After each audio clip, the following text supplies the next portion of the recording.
A gente vai falar sobre esse assunto agora com o infectologista, pesquisador da Fiocruz, Dr. Júlio Croda, que foi responsável por estudos de avaliação da eficácia da Coronavac em adultos também, não é, doutor? Bom dia, obrigado mais uma vez por nos atender, hein? Bom dia, Colombo. É um prazer estar com você, com a Basília, conversando a respeito desse assunto. Doutor, e aí, pelo que o senhor tem de conhecimento daquilo que o Butantan ofereceu à Anvisa, do que a Anvisa pediu de dados a mais para o Butantan, a Coronavac deve e pode ser aprovada para as crianças a partir de 3 até adolescentes com 17 anos? Eu acredito que pode ser aprovada sim. Outros países já ministram essa vacina para essa população. Ela tem um perfil de segurança muito bom, usa uma tecnologia de vírus inativado que a gente já conhece bem.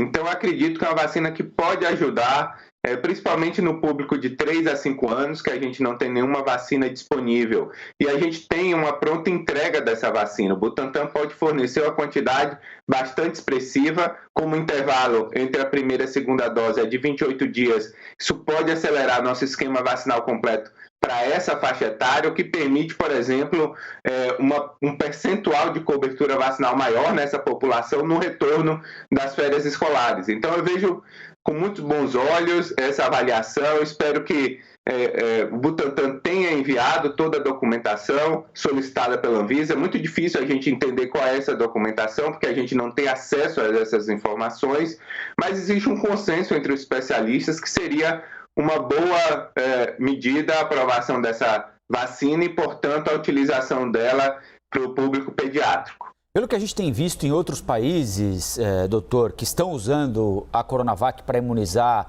crianças até mais novas do que essas, a eficácia é boa? Ela é uma vacina eficiente do ponto de vista de produção de anticorpos para essas crianças?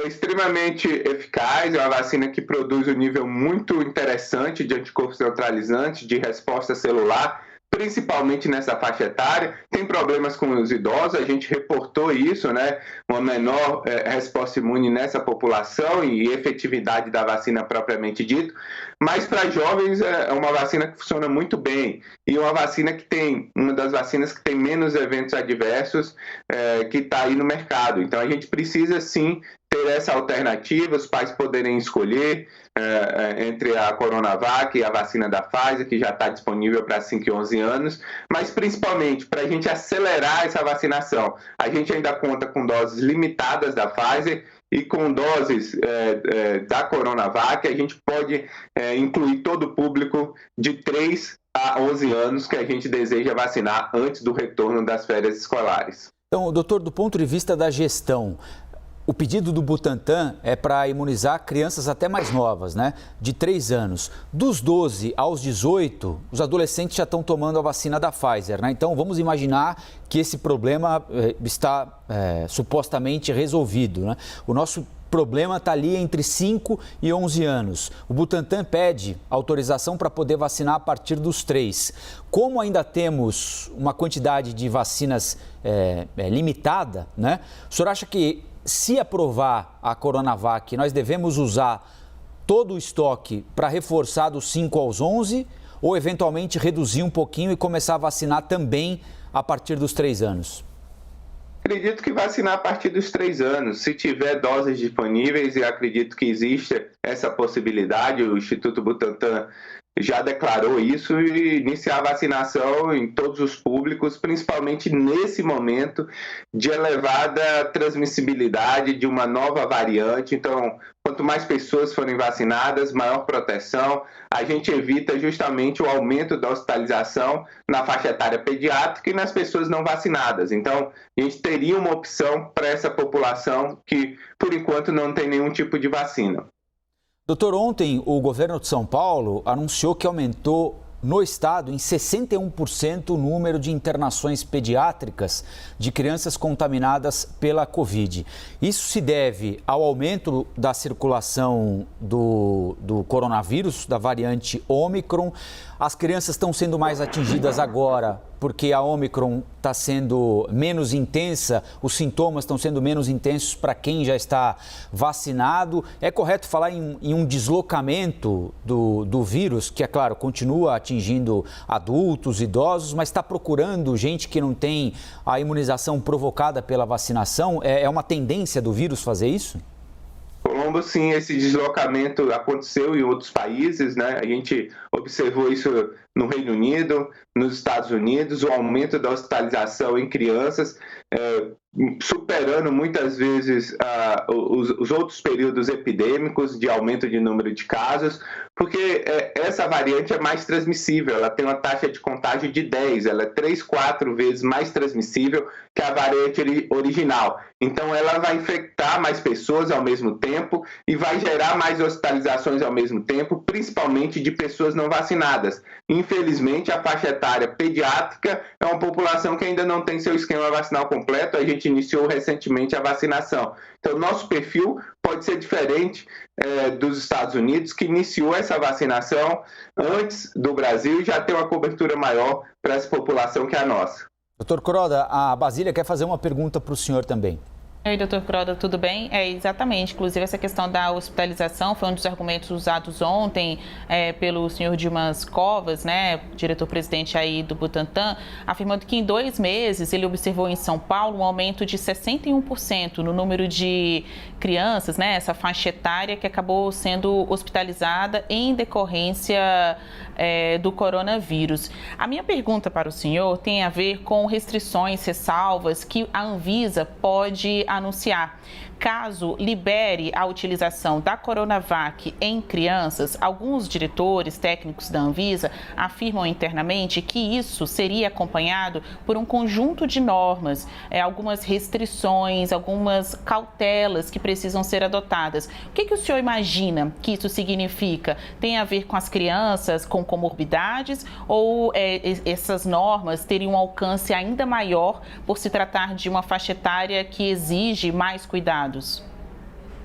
Eu acho que é complicado, né? No momento que você aprova uma vacina, ela entra no seu calendário vacinal nacional, a gente não pode impor restrições, como foi sugerido no passado, né?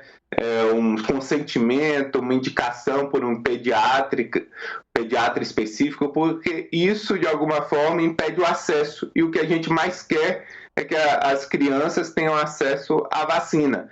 A gente tem dados de fase 1 e fase 2 da Coronavac nessa população já publicados, mostrando que os eventos adversos, a segurança dessa vacina é muito boa. Então, assim, é uma vacina que tem um perfil extremamente elevado para essa população. A gente tem o Chile, que vacinou em massa esse grupo etário, mostrando também nos seus dados de farmacovigilância poucos eventos adversos. Então, assim, não se justifica impor medidas que restringem o acesso a essa vacina. A Anvisa deve avaliar o material que vai ser disponibilizado através do Instituto Butantan e tomar a sua decisão e não sugerir qualquer forma de restringir o acesso dessa vacina a essa população específica. Doutor, para encerrar nossa entrevista, nós estamos em que estágio da Ômicron aqui no país? Quando é que chegaremos ao pico e a queda vai se dar com a mesma intensidade que deu a alta de casos? Começando pela segunda, sim, né, a queda vai se dar na mesma intensidade. A gente observou esse perfil de curva em todos os outros países, independente da cobertura vacinal, né? O número de casos, existe uma explosão e esse aumento dura de 4 a 6 semanas. Então a gente iniciou esse aumento talvez na última semana de dezembro para alguns estados, talvez na primeira semana de janeiro para outros.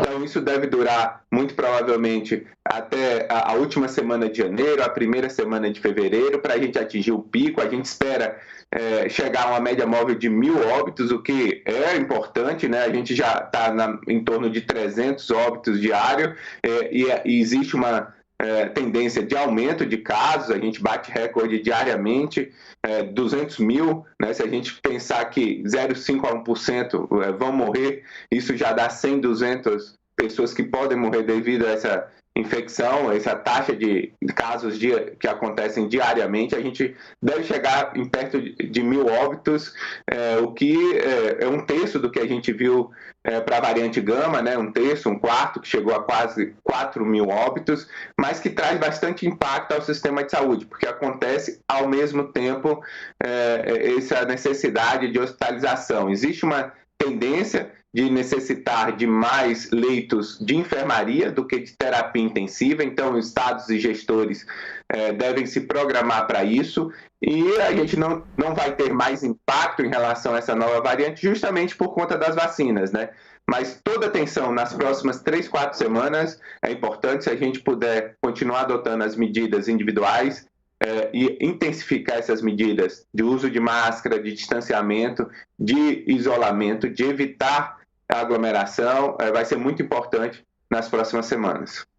Agora, doutor, desculpa, eu falei que era a última, mas é que esse número é impressionante. 1.000 mortes, a gente chegou até 4.000, né? E vai se habituando a uma loucura que não faz o menor sentido. 1.000 mortes por dia para um país que tem ali em torno de 70% do público-alvo com 2 doses, não é muita coisa, doutor? Esses dados são os dados da Universidade de Washington, a projeção deles para a nossa curva epidêmica da Ômicron, né? E essa é a previsão, né? A gente espera que não se concretize, que a gente possa ter medidas de prevenção, que em termos de adoção do uso de máscara, de distanciamento, evitar grandes eventos, mas a projeção não muda muito porque existe uma elevada transmissibilidade dessa nova variante. Então, a nossa grande arma nesse momento, além das medidas preventivas, de todo cuidado que a gente todo dia fala, é a vacinação. Então, a vacinação previne a hospitalização e óbito. Eu tenho uma última pergunta, por favor.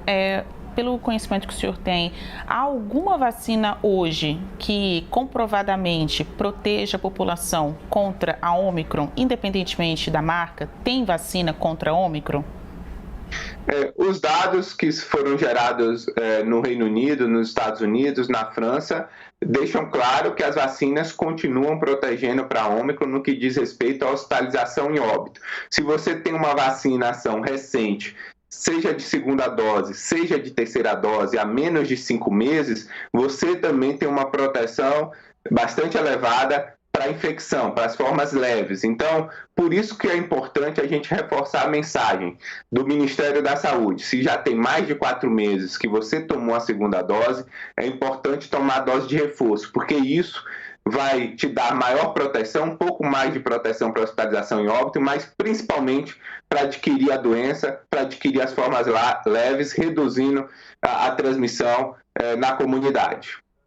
Agora sim, doutor, muito obrigado mais uma vez pela entrevista e até uma próxima. Infectologista, pesquisador da Fiocruz, Júlio Croda. Bom trabalho. Obrigado, Colombo Basílio. Um abraço a todos da CNN. Muito obrigado. Obrigada.